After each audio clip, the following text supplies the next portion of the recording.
Hello, my name is Trace. I'm from the state of Kansas, within the United States. I would like to introduce to you this channel consisting of English with a subtitle.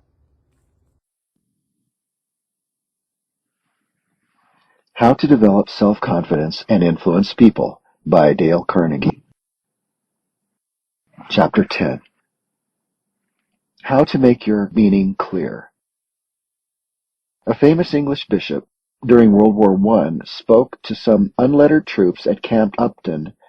They were on their way to the trenches, but a very small percentage of them had any adequate idea of why they were being sent. I know, I questioned them, yet the Lord Bishop talked to these men about international amity and Serbia's right to a place in the sun. Why, the half of them did not know whether Serbia was a town or a disease. However, not a single trooper left the hall while he was speaking. The military police with revolvers were stationed at every exit to prevent it. I do not wish to belittle the bishop. Before a body of collegiate men, he would probably have been powerful. But he failed with these soldiers, and he failed utterly. He did not know his audience, and he evidently knew neither the precise purpose of his talk nor how to accomplish it. What do we mean by the purpose of an address? Just this. Every talk, regardless of whether the speaker realizes it or not, has one of four major goals. What are they? 1. To make something clear. 2. To impress and convince. 3. To get action. 4. To entertain. Let us illustrate these by a series of concrete examples. Lincoln, who was always more or less interested in mechanics, once invented and patented a device for lifting stranded boats off sandbars and other obstructions. He worked in a mechanic shop near his law office, making a model of his apparatus. Although the device finally came to naught, he was decidedly enthusiastic over its possibilities. When friends came to his office to view the model, he took no end of pains to explain it. The main purpose of those explanations were clearness. When he delivered his immortal oration at Gettysburg, when he gave his first and second inaugural address, when Henry Clay died and Lincoln delivered a eulogy on his life, on all these occasions Lincoln's main purpose was impressiveness and conviction. He had to be clear, of course, before he could be convincing, but in these instances, clearness was not his major consideration. In his talks to juries, he tried to win favorable decisions. In his political talks, he tried to win votes. His purpose, then, was action. 2 years before he was elected president, Lincoln prepared a lecture on inventions. His purpose was entertainment. At least, that should have been his goal. But he was evidently not very successful in attaining it. His career as a popular lecturer was, in fact, a distinct disappointment. In one town, not a person came to hear him. But he did succeed, and he succeeded famously in the other speeches of his that I have referred to. And why? Because in those instances, he knew his goal, and he knew how to achieve it. He knew where he wanted to go and how to get there. And because so many speakers don't know just that, they often flounder and come to grief. For example, I once saw a United States congressman hooted and hissed and forced to leave the stage of the old New York Hippodrome because he had unconsciously, no doubt, but nevertheless unwisely, chosen clearness as his goal. It was during the war he talked to his audience about how the United States was preparing. The crowd did not want to be instructed. They wanted to be entertained. They listened to him patiently, politely for 10 minutes, a quarter of an hour, hoping the performances would come to a rapid end. But it didn't. He rambled on and on. Patience snapped. The audience would not stand for more. Someone began to cheer ironically. Others took it up. In a moment, 1,000 people were whistling and shouting. Louder and louder grew their storm of protest. Finally, the roar of it, the anger of it drowned his words. He could not have been heard 20 feet away, so he's forced to give up, acknowledge defeat, and retire in humiliation. Profit by example. Know your goal. Choose it wisely before you set out to prepare your talk. Know how to reach it. Then set about it, doing it skillfully and with science. Use comparisons to promote clearness. As to clearness, do not underestimate the importance of it. When I discussed the essentials of public speaking with Sir Oliver Lodge, a man who had been lecturing to university classes and to the public for 40 years, he emphasized most of all the importance, first, of knowledge and preparation, second, of taking good pains to be clear. General von Moltke, at the outbreak of the Franco-Prussian War, said to his officers, "Remember, gentlemen, that any order that can be misunderstood will be misunderstood." Napoleon recognized the same danger. His most emphatic and oft-reiterated instruction to his secretaries was, "Be clear, be clear." When the disciples asked Christ why he taught the public by parables, he answered, "Because they, seeing, see not, and hearing, hear not. Neither do they understand." And when you talk on a subject strange to your hearer or hearers, can you hope that they will understand you any more readily than people understood the Master? Hardly. So what can we do about it? What did he do when confronted by a similar situation? Solved it in the most simple and natural manner imaginable, describing the things people did not know by likening them to things they did know. The kingdom of heaven, what would it be like? How could these untutored peasants of Palestine know? So Christ described it in terms of objects and actions with which they were already familiar. The kingdom of heaven is like unto leaven, which a woman took and hid in 3 measures of meal till the whole was leavened. Again, the kingdom of heaven is like unto a merchantman seeking goodly pearls. Again, the kingdom of heaven is like unto a net that was cast into the sea. That was lucid. They could understand that. The housewives in the audience were using leaven every week.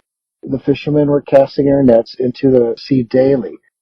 The merchants were dealing in pearls. At the State Teachers College at Warrensburg, Missouri, I once heard a lecture on Alaska who failed in many places because, unlike those African missionaries, he neglected to talk in terms of what his audience knew. He told us, for example, that Alaska had a gross area of 590,804 square miles and a population of 64,356. 500,000 square miles. What does that mean to the average man? They conjure up no mental picture. He does not have any idea whether 500,000 square miles are approximately the size of Maine or Texas. Suppose the speaker had said that the coastline of Alaska and its islands is longer than the distance around the globe, and that its area more than equals the combined areas of Vermont, New Hampshire, Maine, Massachusetts, Rhode Island, Connecticut, New York, New Jersey, Pennsylvania, Delaware, Maryland, West Virginia, North Carolina, South Carolina, Georgia, Florida, Mississippi, and Tennessee. Would not that give everyone a fairly clear conception of the area of Alaska? He said the population was 64,356. The chances are that not one person in 10 remembered the census figures for 5 minutes, or even 1 minute. Why? Because the rapid saying of 64,356 does not make a very clear impression. It leaves only a loose, insecure impression, like words written on the sand of the seashore. The next wave of attention quite obliterates them. Would it not have been better to have stated the census in terms of something with which they were very familiar? For example, St. Joseph was not very far away from that little Missouri town where the audience lived. Many of them had been to St. Joseph, and Alaska had at that time 10,000 fewer people than St. Joseph. Better still, why not talk about Alaska in terms of the very town where you are speaking? Wouldn't the speaker have been far clearer had he said, Alaska is 8 times as large as the state of Missouri, yet it has only 13 times as many people as live right here in Warrensburg. In the following illustrations, which are the clearer, the A statement or the B?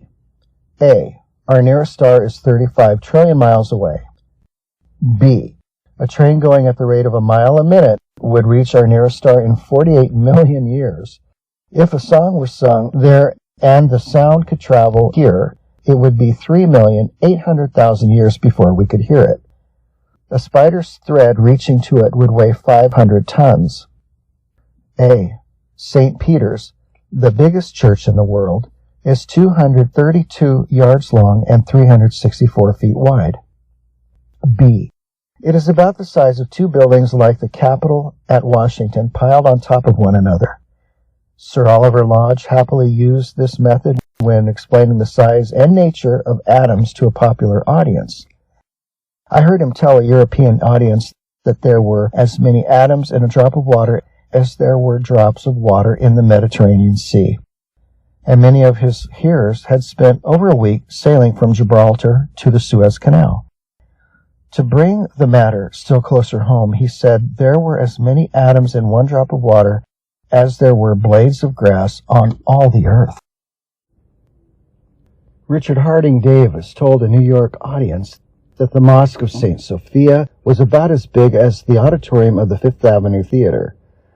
He said, Brindisi looks like Long Island City when you come into it from the rear. Use this principle henceforth in your talks. If you are describing the Great Pyramid, first tell your hearers it is 451 feet, then tell them how high that is in terms of some building they see every day. Tell how many city blocks the base would cover. Don't speak about so many thousand gallons of this or so many 100,000 barrels of that without also telling how many rooms the size of the one you are speaking in could be filled with that much liquid. Instead of saying 20 feet high, why not say 1.5 times as high as the ceiling? Instead of talking about the distance in terms of rods or miles, is it not clear to say as far as from here to the Union Station or to such and such a street? Avoid technical terms. If you belong to a profession, the work of which is technical, if you are a lawyer, a physician, an engineer, or in a highly specialized line of business, be doubly careful when you talk to outsiders, to express yourself in plain terms and to give necessary details. I say be doubly careful, for as a part of my professional duties, I have listened to hundreds of speeches that failed right at this point and failed woefully. The speakers appeared totally unconscious of the general public's widespread and profound ignorance regarding their particular specialties. So what happened? They rambled on and on, uttering thoughts using phrases that fitted into their experience and were instantly and continuously meaningful to them, but to the uninitiated they were about as clear as the Mississippi River after the June rains have fallen on the newly plowed cornfields of Iowa and Kansas. What should a speaker do? He ought to read and heed the following advice from the facile pen of ex-Senator Beveridge of Indiana. It is a good practice to pick out the least intelligent-looking person in the audience and strive to make that person interested in your argument. This can be done only by lucid statement of fact and clear reasoning. An even better method is to center your talk on some small boy or girl present with parents. Appeal to the sense of sight. The nerves that lead from the eye to the brain are, we observed in Chapter 4, many times larger than those leading from the ear. And science tells us that we give 25 times as much attention to eye suggestions as we do to ear suggestions. One seeing, says an old Chinese proverb, is better than 100 times telling about. So, if you wish to be clear, picture your points, visualize your ideas. That was the plan of the late J.H. Patterson, president of the well-known National Cash Register Company. He wrote an article for System Management outlining the methods he used in speaking to his workmen and his sales forces. I hold that one cannot rely on speech alone to make himself understood or to gain and hold attention. A dramatic supplement is needed. It is better to supplement whenever possible with pictures which show the right and the wrong way. Diagrams are more convincing than mere words, and pictures are more convincing than diagrams. The ideal presentation of a subject is one in which every subdivision is pictured and in which the words are used only to connect them. I early found that in dealing with men, a picture was worth more than anything I could say. Little grotesque drawings are wonderfully effective. I have a whole system of cartooning or chart talks. A circle with a dollar mark means a piece of money, and a bag marked with a dollar is a lot of money. Many good effects can be had with moon faces. Draw a circle, put in a few dashes for the eyes, nose, and mouth and ears. Twisting these lines gives the expressions. The out-of-date man has the corner of his mouth down. The chipper, up-to-date fellow has the curves up. The drawings are homely, but the most effective cartoonists are not the men who make the prettiest pictures. The thing is to express the idea and the contrast. The big bag and the little bag of money, side by side, are the natural heads for the right way, as opposed to the wrong way. The one brings much money, the other little money.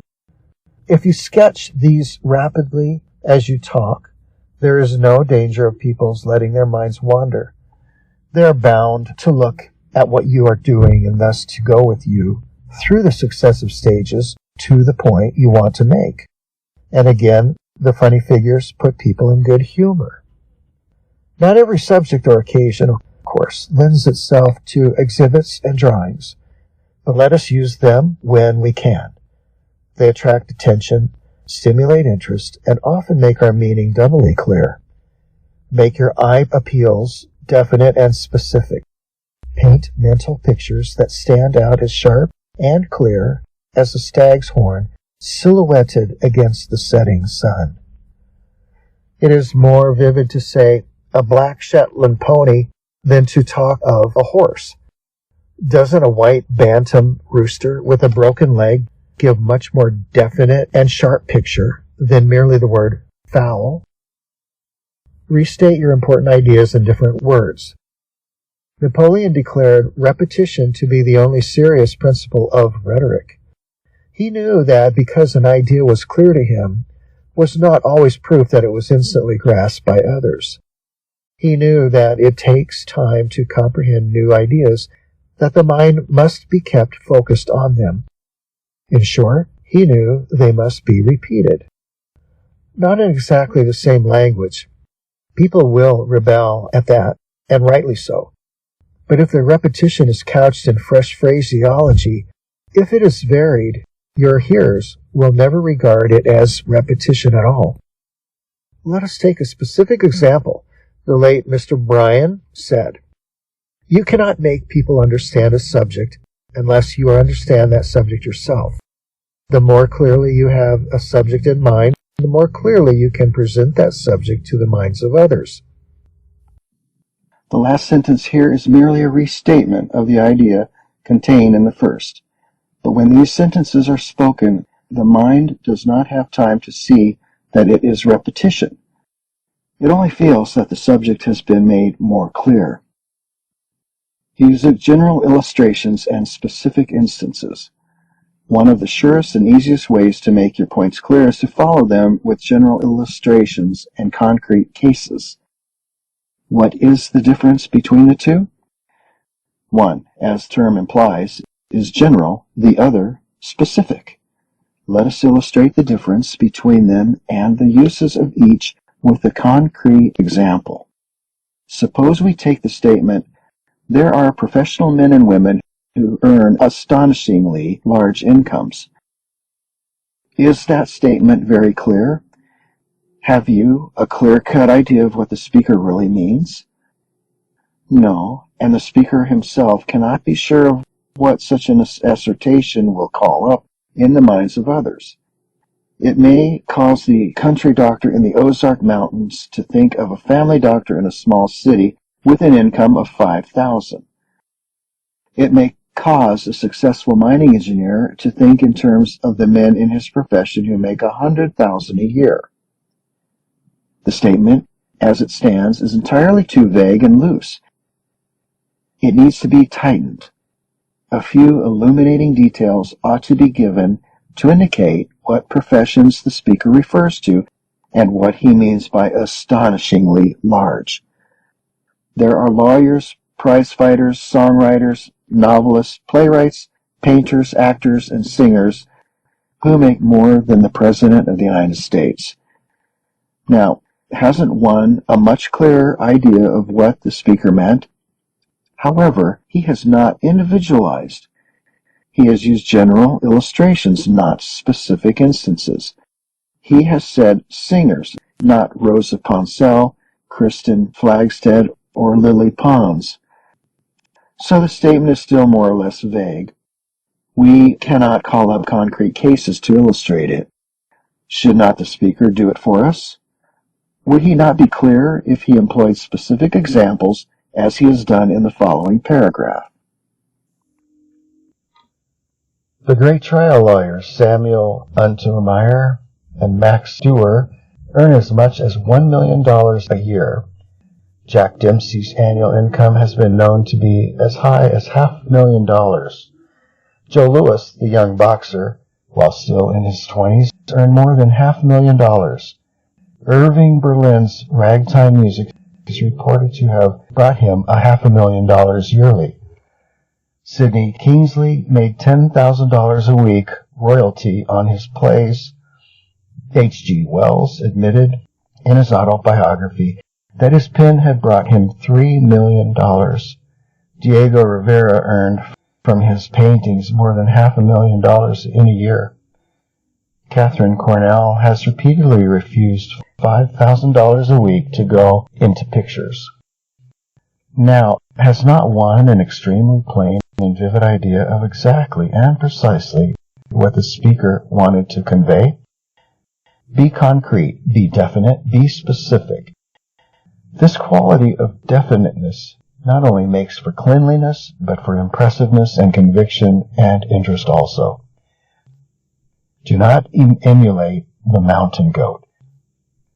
Professor William James, in one of his talks to teachers, paused to remark that one can make only one point in a lecture, and the lecture he referred to lasted an hour. Yet I recently heard a speaker who was limited by a stopwatch to 3 minutes begin by saying that he wanted to call our attention to 11 points, 16.5 seconds to each phase of his subject. Seems incredible, doesn't it, that an intelligent man should attempt anything so manifestly absurd. He is like a cook's guide who shows Paris to the tourist in one day. It can be done just as one can walk through the American Museum of Natural History in 30 minutes. But neither clearness nor enjoyment results. Many a talk fails to be clear because the speaker seems intent upon establishing a world's record for ground covered in the allotted time. He leaps from one point to another with the swiftness and agility of a mountain goat. Most talks must be short, so cut your cloth accordingly. Summary. To be clear is highly important and often very difficult. Christ declared that he had to teach by parables, because they, his hearers, seeing, see not, and hearing, hear not, neither do they understand. Christ made the unknown clear by talking of it in terms of the known. He likened the kingdom of heaven to leaven, to nets cast into the sea to merchants buying pearls. If you wish to give a clear conception of the size of Alaska, do not quote its area in square miles. Name the states that could be put into it. Enumerate its population in terms of the town where you are speaking. Avoid technical terms when addressing a lay audience. Follow Lincoln's plan of putting your ideas into language plain enough for any boy or girl to comprehend. Be sure that the thing you wish to speak about is first as clear as noonday sunshine in your own mind. Appeal to the sense of sight. Use exhibits, pictures, illustrations when possible. Be definite. Don't say dog if you mean a fox terrier with a black splotch over its right eye.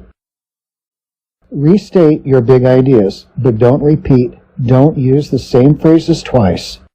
Vary the sentences, but reiterate the idea without letting your hearers detect it. Make your abstract statement clear by following it with general illustrations, and what is often better still, by specific instances and concrete cases. Do not strive to cover too many points. In a short speech, one cannot hope to treat adequately more than one or two phases of a big topic. Close with a brief summary of your points. The end.